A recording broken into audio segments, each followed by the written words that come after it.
दोस्तों, समुद्र मंथन के बाद भगवान विष्णु का वराह अवतार हुआ था। कई सारे लोग भगवान विष्णु के 10 अवतार को एक काल्पनिक कहानी समझते हैं।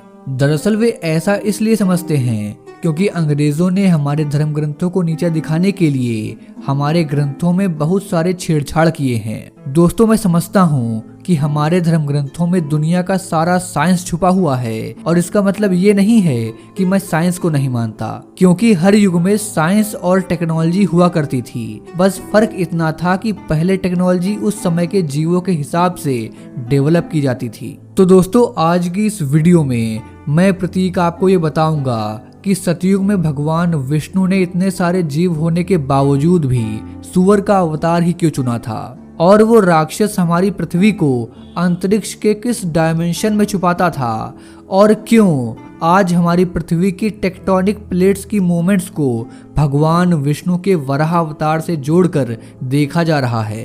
तो दोस्तों, आज की इस वीडियो को पूरा अंत तक जरूर देखिएगा, और फिर अगर आपके दिमाग में कोई क्वेश्चन उत्पन्न होता है तो नीचे कमेंट में जरूर पूछिएगा। समुद्र मंथन के कुछ वर्षों के बाद एक दिन ब्रह्मा जी के 4 पुत्र सनक, सनंदन, सनातन और सनत कुमार भगवान विष्णु से मिलने वैकुंठ गए। वैकुंठ के द्वार पर द्वारपाल मौजूद थे। उनका नाम जय विजय था। दोस्तों, आप सब ने इन्हें मैक्सिमम हर विष्णु मंदिर के द्वार पर देखा ही होगा। ब्रह्मा जी के 4 पुत्र छोटे छोटे बालकों के समान हुआ करते थे, लेकिन वे केवल बच्चे ही नहीं बल्कि बहुत बड़े ज्ञानी भी थे।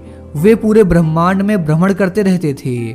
भगवान विष्णु से मिलने आए इन 4 बालकों को जय विजय ने द्वार पर ही रोक दिया और इन बालकों के अवतार को देखकर हंसने लगे, जिसके बाद ब्रह्मपुत्रों ने जय विजय को 7 जन्मों तक मृत्यु लोक पर भगवान विष्णु से दूर रहकर जीवन व्यतीत करने का श्राप दे दिया। तब जय विजय ने भगवान विष्णु के पास पहुंचकर इस श्राप के बारे में बताया और कहा कि हम सही तरीके से अपनी ड्यूटी कर रहे थे, लेकिन फिर भी हमें यह श्राप मिल गया। अब आप ही हमें श्राप से मुक्त कर सकते हैं। तब भगवान विष्णु ने कहा, मैं इनके श्राप से मुक्त तो नहीं कर सकता, लेकिन मैं एक विकल्प दे सकता हूँ कि मुझसे दूर 7 जन्मों तक पृथ्वी पर जीना स्वीकार करोगे या फिर 3 जन्मों तक मेरा शत्रु बनकर रहोगे। तो इस पर जय विजय ने सोचा कि 7 जन्मों से बेहतर तो 3 जन्म हैं, और फिर वे 3 जन्मों तक भगवान विष्णु के शत्रु बनकर दूर रहना स्वीकार किए। और दोस्तों, यहीं से भगवान विष्णु के मेन दशावतार की कहानी शुरू होती है। और जय विजय का पहला जन्म हिरण्याक्ष और हिरण्यकश्यप में हुआ, दूसरा जन्म रावण और कुंभकर्ण में हुआ, तीसरा जन्म शिशुपाल और दंतवक्र के रूप में हुआ। तो दोस्तों, ये तो हो गई वैकुंठ लोक की बात। अब जरा चलते हैं भूलोक पर, यानी हमारी पृथ्वी पर। यहाँ पर कश्यप मुनि एक मुनि हुआ करते थे, जिनकी अदिति और दिति नामक 2 पत्नियां थी। जब दिति गर्भवती हुई तो दिति ने गर्भ में पल रहे उन बालकों का भविष्य देखने की इच्छा जताई। कश्यप मुनि बहुत बड़े ज्ञानी थे। वे गर्भ में पल रहे बालकों का भविष्य देख सकते थे, और जब उन्होंने उनका भविष्य देखा तो वो कांप उठे और दिति से कहा, तुम्हारे गर्भ से 2 पुत्र जन्म लेंगे और इन्हीं के कारण महाविनाश होगा और बहुत बड़े राक्षस बनेंगे। तो हिरण्याक्ष और हिरण्यकश्यप के जन्म लेते ही पूरा स्वर्ग कांप उठा। कश्यप मुनि की दूसरी पत्नी अदिति काफी शुद्ध गुणों वाली स्त्री थी, लेकिन दिति घमंड और जलन वाली स्त्री थी। और हिरण्याक्ष और हिरण्यकश्यप को बचपन से ही देवताओं के प्रति हराने और स्वर्ग को अपने अधीन करने की कहानियां सुनाया करती थी। इसी सोच के साथ वे बड़े हो गए। तब अपनी इच्छा को पूर्ण करने के लिए हिरण्याक्ष ने घोर तप करके ब्रह्मदेव को प्रसन्न कर वरदान में अमर होने की इच्छा प्रकट की, लेकिन ब्रह्मदेव अमरता का वरदान के बदले दूसरा वरदान मांगने को कहा। तब हिरण्याक्ष ने सभी देवताओं के नाम के साथ उस समय के सभी जीव जंतुओं के नाम लेकर कहा, इनमें से किसी भी जीव के हाथों उसकी मृत्यु ना हो। जिसके बाद ब्रह्मदेव ने उसे वह वरदान दे दिया और कुछ ही क्षणों में हिरण्याक्ष ने पूरी पृथ्वी को अपने वश में कर लिया और सभी देवताओं को युद्ध में हराता गया।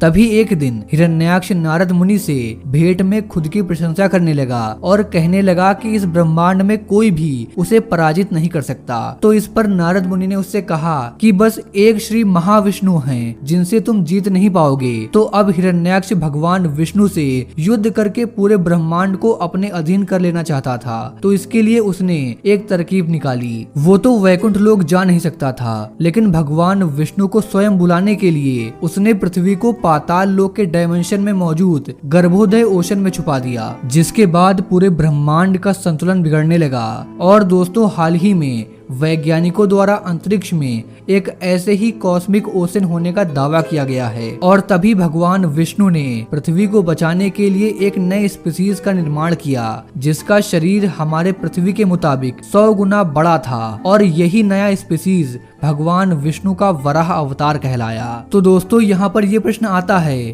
कि भगवान विष्णु ने इतने सारे स्पीसीज होने के बावजूद भी सुअर का ही अवतार क्यों चुना था? दोस्तों, ऐसा इसलिए क्योंकि पहली बात तो पृथ्वी को उस गर्भोदय ओशन से निकालने के लिए सुअर के अलावा कोई दूसरा जीव उस वातावरण में जी नहीं सकता था। और दूसरा रीजन यह था कि इसी अवतार के द्वारा हिरण्याक्ष का वध हो सकता था, क्योंकि जब हिरण्याक्ष ने ब्रह्मदेव से वरदान मांगा था तो उसने उस समय के पूरे ब्रह्मांड में मौजूद हर एक स्पीसीज का नाम ले लिया था। इसी कारण भगवान विष्णु ने वराह का अवतार लिया था। इन्हें वराह देव या फिर आदि वराह भी कहा जाता है। दोस्तों, पहले मैं आपको इंटरेस्टिंग फैक्ट बताता हूँ कि सुअर का डीएनए और इंसान का डीएनए 99% सेम होता है। बस 1% के फर्क से वह सुअर कहलाते हैं और हम इंसान कहलाते हैं। और इसीलिए शायद मेडिकल साइंस में किसी भी डिजीज का एंटीडोट बनाने से पहले उसका टेस्ट सुअर पर ही किया जाता है। तो दोस्तों, वराह देव ने पृथ्वी को अपने दांतों पर उठाकर पुनः पृथ्वी की कक्षा में स्थापित कर दिया। यहाँ पर मैं आपको एक साइंटिफिक फैक्ट बताता हूँ। हमारे पुराणों के हिसाब से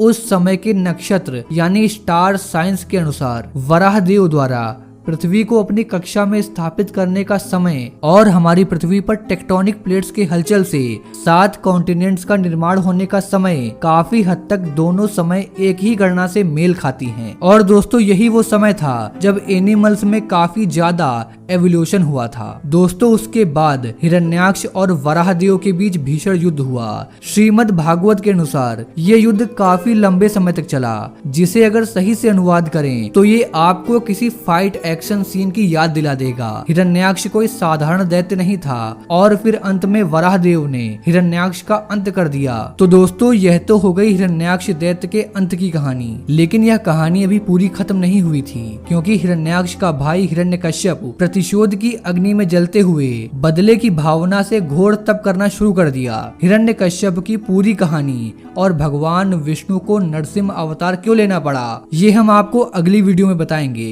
इसलिए यदि आपने दी प्रिमिटिव हिंदू को सब्सक्राइब नहीं किया है तो जरूर करिए, ताकि आपको हमारी वीडियोस सबसे पहले मिल सकें। चलते हैं। जय हिंद, जय भारत।